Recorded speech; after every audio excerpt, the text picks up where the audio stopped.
Secara fisik, mungkin tidak begitu menarik karena tidak jauh berbeda dengan masjid-masjid tua yang lain pada umumnya. Namun, ternyata usia atau umur Masjid Jami Aulia ini sudah sangat tua.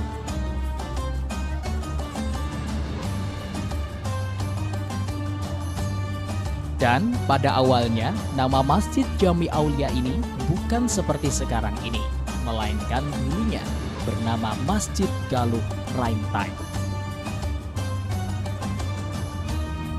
Karena di sekitar masjid terdapat makam-makam sejumlah ulama, pejabat, dan tokoh masyarakat serta pendiri masjid. Pada tahun 1980, masjid ini resmi berganti nama menjadi Masjid Jami Aulia yang terus dipakai sampai saat ini. Alhamdulillah, para ulama terdahulu masih bisa dikenang sampai sekarang.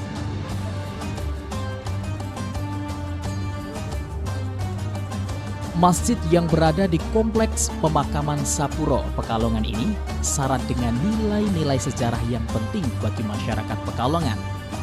Bahkan, masjid ini menjadi titik awal perkembangan Islam di Pekalongan. Benarkah demikian? Subhanallah, betapa kuat dan hebatnya para pendiri masjid ini. Coba lihat keempat tiang ini, penyangga yang besar-besar ini, atau yang biasa disebut sokoguru. Ternyata dibawa sendiri oleh para pendirinya, yaitu Kiai Maksum, Kiai Sulaiman, Kiai Lukman, dan Kiai Hudung. Konon ceritanya mereka itu akan membangun masjid di kawasan Alas Roban. Namun setelah meminta petunjuk melalui sholat istikharah, para ulama tersebut memindahkan lokasi masjid ke Sapuro yang merupakan bantaran Kali Kupang. Subhanallah, begitu dekatnya dengan Ilahi Robbi, sehingga segala apa yang dilakukan para ulama selalu mendapat petunjuknya. Amin. Masjid yang memiliki panjang 34 meter dan lebar 29 meter merupakan masjid tertua di wilayah Karasidenan, Pekalongan. Masjid Jami Aulia Sapuro dibangun sekitar tahun 1035 Hijriah atau 1614 Masehi. Hal ini dapat dilihat di 4 prasasti yang berada di dalam masjid. Dan ternyata dalam prasasti tersebut juga mencatat kalau Masjid Jami Aulia Sapuro setiap 100 tahun sekali mengadakan perbaikan, namun tidak banyak merubah bentuk bangunan aslinya. Selain memiliki keistimewaan sejarah, Masjid Jami Aulia Sapuro Pekalongan juga menyimpan Al-Quran raksasa.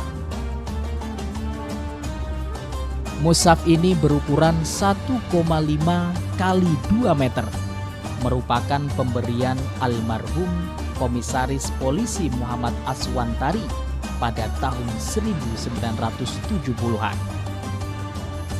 Saudara, keberadaan Masjid Jami Aulia yang merupakan masjid tertua di Pekalongan bukan hanya menjadi peninggalan bersejarah semata, tetapi juga menjadi bukti sejarah peradaban Islam di Kota Batik, Pekalongan.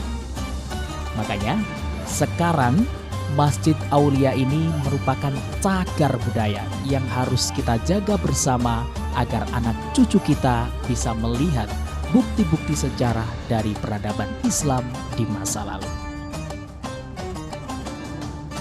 Dengan adanya prasasti sejarah dan Al-Quran raksasa, Masjid Jami Aulia Sapuro sekarang juga menjadi tempat tujuan ziarah wisatawan dari berbagai daerah.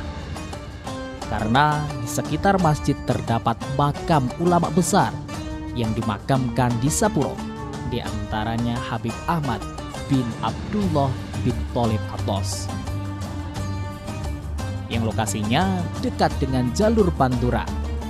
Ini laksana magnet bagi masyarakat Kota Pekalongan dan sekitarnya.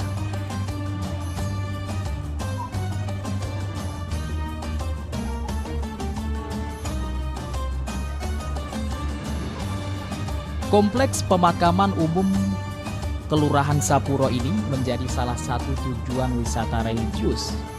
Ya, karena di kompleks pemakaman ini terdapat makam Al-Habib Ahmad bin Abdullah bin Thalib Al-Athos, seorang ulama penyebar agama Islam di Pekalongan dan sekitar.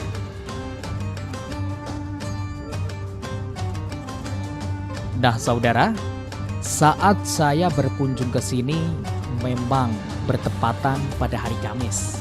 Makanya kompleks pemakaman ini penuh dengan peziarah yang datang dari berbagai penjuru kota yang ada di Indonesia.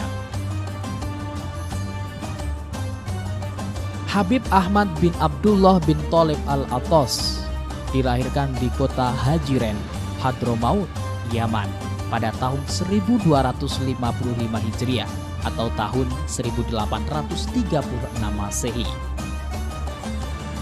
Beliau menghabiskan masa remajanya untuk menimba ilmu agama. Subhanallah, beragam ilmu agama berhasil beliau raih dengan sangat baik. Keinginan menuntut ilmu yang begitu besar, maka beliau pun melanjutkan menuntut ilmu kepada para pakar dan juga ulama-ulama terkenal yang ada di Mekkah Al-Mukarramah dan Madinah Al-Munawwarah.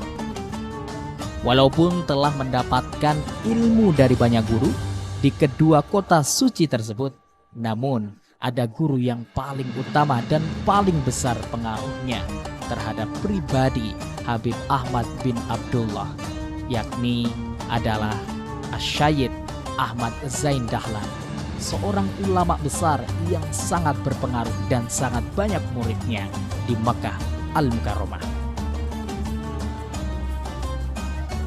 Kaum muslimin yang dimuliakan Allah, ternyata banyak ulama-ulama dari Indonesia yang juga berguru kepada As-Syaikh Ahmad Zaini. Misalnya Hadratul Fadil Mbah Kiai Haji Khalid Bangkalan, Madura, Hadratus Syekh Kiai Haji Hasyim Asy'ari, Jombang, Jawa Timur. Kedua tokoh tersebut merupakan cikal bakal Jam'iyah Nahdlatul Ulama.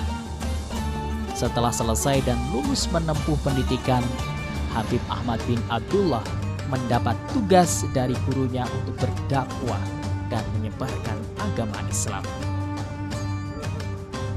Habib Ahmad bin Abdullah bin Thalib bin Al-Athos juga dikenal sebagai ulama hafiz atau penghafal Al-Quran. Beliau juga selalu tampil dengan rendah hati, senang bergaul dan senang bersilaturahim dengan siapapun. Kendati demikian, Habib Ahmad bin Abdullah tidak dapat mentolerir terhadap orang yang melanggar hukum-hukum Allah dan Rasul-Nya.